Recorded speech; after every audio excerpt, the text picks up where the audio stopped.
It turns out Garrett wants the information to control Kingston and keep having the leadership of the neighborhood and the psych business.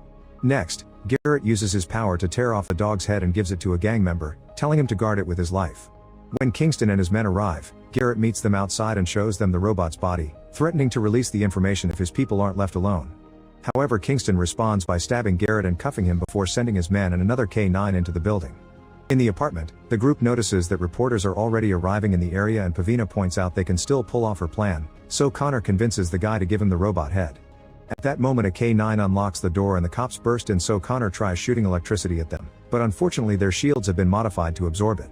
The officers immediately open fire, so Connor runs away with Pavina while the gang members fight back with a variety of powers, including telekinesis and flames that create a fiery barrier between them and the cops. Sadly, the K9 quickly puts the fire out and the cops attack again, causing a fierce fight to ensue. Thanks to their powers and excellent teamwork, they manage to bring down the cops one by one. However, when a man with super strength tries to attack Kingston, he stops him with his own power and shoots him in the head. Meanwhile, Connor and Pavina make it to the corridor, where they're approached by a K9. Connor keeps shooting electricity at it, but it isn't enough to stop it, and the robot tackles him to the ground to try to inject him with the poison. A desperate Connor unleashes all his power to hit the dog, causing the power to go out as well. The team takes whatever is left and runs outside, where the drones are already waiting with some guardians. Connor quickly hits them with his powers and makes them crash to the ground, allowing them to escape easily. Then the gang goes to see Marcus, who isn't happy to hear they couldn't get all the money. As he and Garrett argue, Copperhead suddenly shows up and tries to shoot Marcus, only for Rhino to block the bullets with his extremely hard body. Copperhead tries shooting Nia instead, so Connor disarms her with an electric shot. Next, Copperhead attacks him with a knife and wounds his arm, thus Rhino repeatedly shoots at her until she's dead. Afterward, Connor finds Nia while she's consuming psych.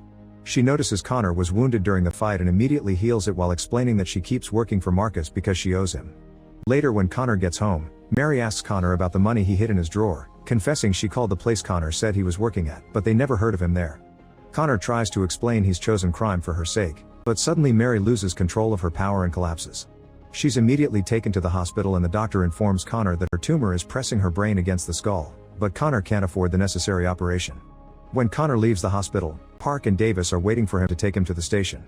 Connor denies being involved in any crimes, so the cops remind him that Marcus is a very vicious criminal and mention they'll be burning up $4 million worth of psych soon. Park points out they can help Connor with Mary's treatment if he shares some information about Marcus, but Davis interrupts him to provoke Connor by insulting his father. Furious, Connor insists they have the wrong person and the cops have no choice but to let him go because they don't have enough evidence. Garrett picks Connor up and takes him to see Marcus, who reads Connor's mind to confirm he didn't tell the cops anything. Then Connor mentions all the psych the police will be taking to the incineration site, asking for a deal. He helps him get the psych and in return Marcus will hand over Nia to him.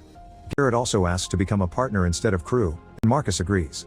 Sometime later, the gang gets their plan ready by putting a bunch of roadblocks up. Soon the armored van shows up followed by drones, which will have to fly back when they reach the no-fly zone. The roadblocks cause the van to take a different road, so Maddie and Freddy follows it in their car while Garrett drives a garbage truck to block it. As the driver yells at him and Garrett tries his best to stall, Connor charges his power up and blasts the van with a powerful shot of electricity that knocks down the Guardians.